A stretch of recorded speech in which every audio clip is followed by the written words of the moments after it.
Again, I'm going to have to be the bad guy. I'm going to have to be the coon, the anti-black person, because somebody has to say it. And black people need to step back into reality and understand the mess we are really in. And to be clear, this isn't only a black issue. It is an American issue, but this is an especially a black issue because black people are leading the charge when it comes to almost anything negative in this country. Now, all summer long, y'all were out here partying, y'all were shaking y'all behinds, y'all were drunk on yachts, y'all were wilding on cruises, taking trips all over the place, doing everything except making sure your children were ready for school. You wasn't reading with. So listen, parent, I always say it all the time. This is for new people who are trying to be new parent. Before you decide to have children, you're taking on a job to take care of your children, not to go hang out with your homie or do stuff with not wanting for your family. Your whole job is to take care of your child. Alright, that's it. Take care of your family, that's your only job. When you just decide to have a wife or have kids, that's your only job other than your job to make money. That's your job until you're dead, to take care of your kids. Alright? Them not cracking open a workbook to make sure they're up to part for their next grade, not even making sure that they can write their name without struggling. And now that school is here, y'all have the nerve to complain about buying school supplies? Oh. And we can see it all the time. I mean, I've been out on the road, I watch a lot of party videos. Some of these people out here partying, I say, where the kids at? I mean, we have to look in ourselves for real. Where the kids at? You leave them with their grandma. The grandma probably sleepy. You could be spending time teaching your kids. You can have fun with your kids. You can stay home or go out with your kids, have fun, teach them, bring them at the library, bring them at bookstore, bring them other places that they can learn and learn experience and have fun with it. You don't have to be out partying and drinking and wasting your money and you have your kids at home. That's crazy. We're not complaining about the Gucci, the Louis, and the Prada your children are requesting to start the school year. You're not complaining about dropping hundreds of dollars on designer fits for children who can't read. But you're crying over buying a pack of pencils and some notebooks and maybe some Kleenex. Can we be effing for real? It's the same thing every... Yeah, I don't have any problem if you want to buy your kids expensive stuff, but make sure they can read. Whatever age they're at, they should be up to the learning process. I understand a 7-year-old not going to know stuff as a college professor, but a 7-year-old can do the basic 7-year-old stuff like, start to write good, learn words, learn meaning of words, have fun conversation with your kids, like learning. You don't have to take out books all the time trying to teach a kid, but you can do quiz, mind games, stuff like that. I do that a lot with my kids. Here with you guys, and it's always the same culprits, the same people we see in Walmart acting up, on Spirit Lines cutting up, on the Carnival Cruises being loud and ratchet, the same folks that are offended by everything and ashamed of nothing. And now they're the ones complaining. But Charleston White describes this type of person perfectly. Let's go ahead and take a listen. Black people offended with everything, except the condition that they live in. Everything offends black people except their reality and their condition that they live in.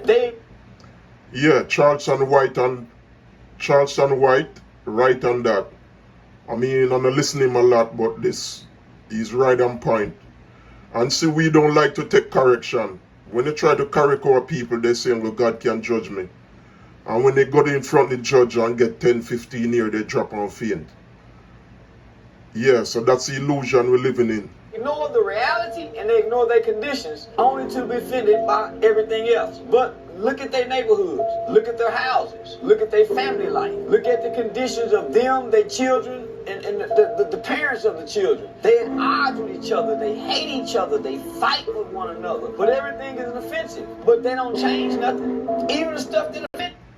So that we have to start looking in the mirror. Every morning we get up, we look at ourselves and question ourselves and start to work on ourselves first. Start with your family, your household. All great people come from a great family or a household. The president come from a mother and a father. The governor come from a mother and a father. The king, queen come from a mother and a father. So we need a great home for our kids. Alright? It's not about buying them good, expensive stuff and they can't read or write or comprehend or can do maths. That they can, when they grow up, they don't get robbed. Come on, we have to get the basics thing down. Them. They don't change nothing. Black people opinions only matter on social media. But in real life and in the real world, nobody really pays us any attention anymore because we've been crying wolf too long. And we inflict worse conditions on each other. So it's hard for people to take us serious. I really see that this is a major problem. This is Carmen JC. Check out our channel. The Black community, but based off the statistics I just showed you, it's happening at an alarming rate in the Black community. So what does that tell us? That tells us that we should be more focused on education rather than how we look. And that is the problem with Black culture. Black culture at this point is completely inverted. If it is bad for the culture, Black people celebrate it. And that's why I find so disgusting about Black culture. This is why I feel the need to say these things about Black culture. Just look at this picture right here. Look at these students, these Black kings and queens. Look at them, and you can see a billion things wrong with this picture. First of all, why do these little girls have on wigs? And not just any wigs. These are blonde wigs, okay? And these are the main people that's telling and trying to say who can wear braids and who can't, but they're walking around with these blonde wigs on, like some money, and you can tell they just do not care about learning. They care about how they look, and they are focused on everything they probably should not be focused on.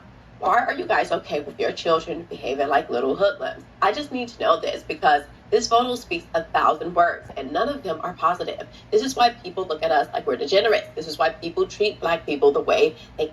See, everything starts from the home. And if you don't have a father in the home and a mother in the home at once, it's going to fall apart. Very few came through with a single mother and a single father. We understand that. But we're talking in general, the whole nation, we need mother and father in the house with knowledge.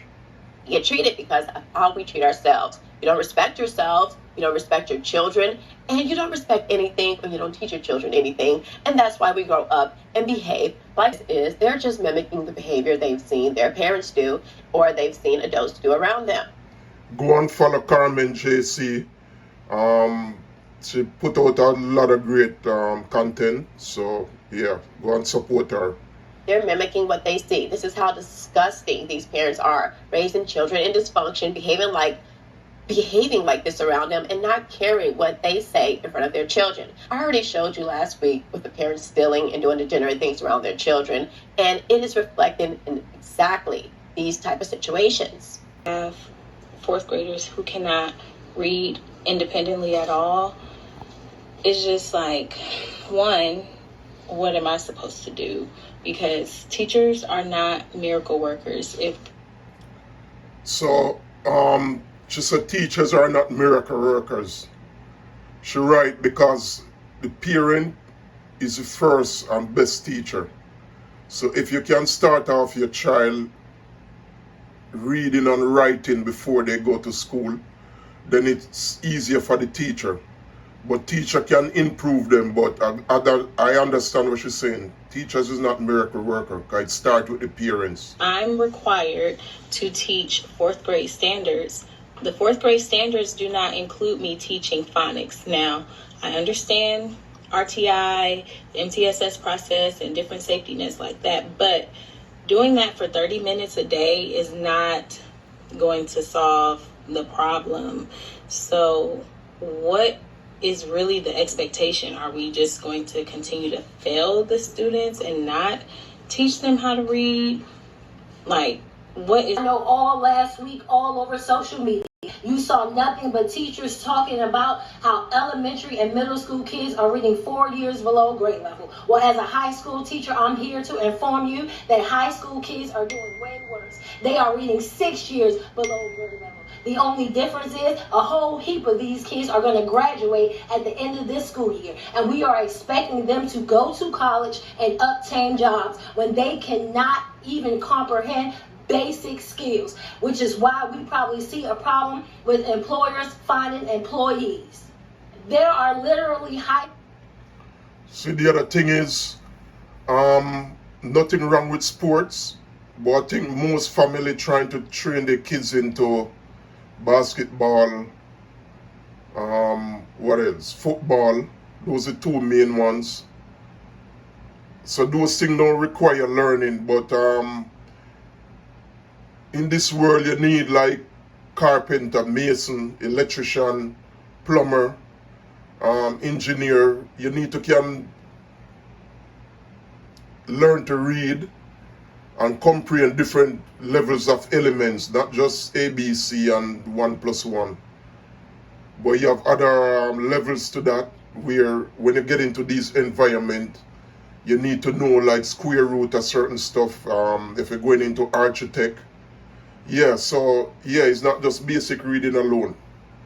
School kids reading on a 3rd grade reading level, and still states are expecting teachers to prepare kids and have them pass state tests that are on or above grade level. See, the issue is schools have dumbed it down for kids. They have made it so easy that kids believe that their only job is to show up and behave, and that should be enough to get a passing grade and to go on to the next grade level. We have a real issue here, and please do not talk to me about graduation rates, because Bugs Bunny could graduate in this era. Make it make sense. Yeah, so today we're going to talk about parenting. And every time you talk about or try to have a conversation about parenting, you know, people will say, well, good kids come out as single parent, which that's true, but it's minimal.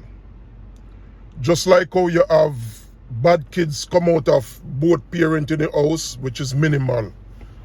But the negative is like 90%. All right? And it's many factors cause bad parenting, many factors, you know, cause the system designed to break up the family, especially the black and brown family. All right? It was a design from day one to destroy the family. So we have to take in these factors. But now, you know, with social media and stuff, we should have, parents need to get smarter, better. Grow up out here in the side of Baltimore? Hell, ain't no opportunities. Hell no. Ain't no opportunity at all. We gonna make one though. What do a lot of people do out here to sort of get out of So you eat bread. You feel me? Like, we artists for real. We rant the vent for real. It's not too much we can do in Baltimore City as young men to really vent other than violence for real. That's what they want us to do. We try to beat ours by going against it with the music for real. Man, all the old heads is in the feds or doing state time or dead. It's no guidance. They taking all the old heads, or the old heads struck out off drugs like that. So it ain't no guidance. That's the only problem. Raise your hand if you didn't grow up with a dad out here. Hey, bro, grow up without a father, y'all. Okay. Whether it not sound good or not, parenting is a job. Like, if you want to be a dentist, you got to learn. You read books, go to school, whatever, to be a dentist. So to be parenting, you got to learn how to do parenting, and then after that is a job. It's going to be a job. It's an everyday job. That's why the husband mean planter. Because the husband plant the seed and he take care of the plant. Imagine the farmer plant his seed and then gone with the party and everything, and the sun come and burn up the plants. That means he's careless, he's reckless. He's a reckless farmer. So parenting is the same. Whenever you start have children, it's two things in life. Is work and children, because you have to put everything aside after that. All that partying, hanging out for 3-4 hours and stuff like that, those have to go away, or you put them on the back burner. Because the child never sent for itself. It's you come together and bring forth the child, and it comes. So it's your job to nurture the child, and that the child grow up and in good frame of mind. All right? And parents is the best and #1 teacher. Because the child gonna see, the first person the child gonna see is the mother and then the dad when it come home. So both of them gonna be the first teacher for the kid and the best teacher. All right, so parenting is a job. We have to go back and look at nature. All right, with that, catch you on another one.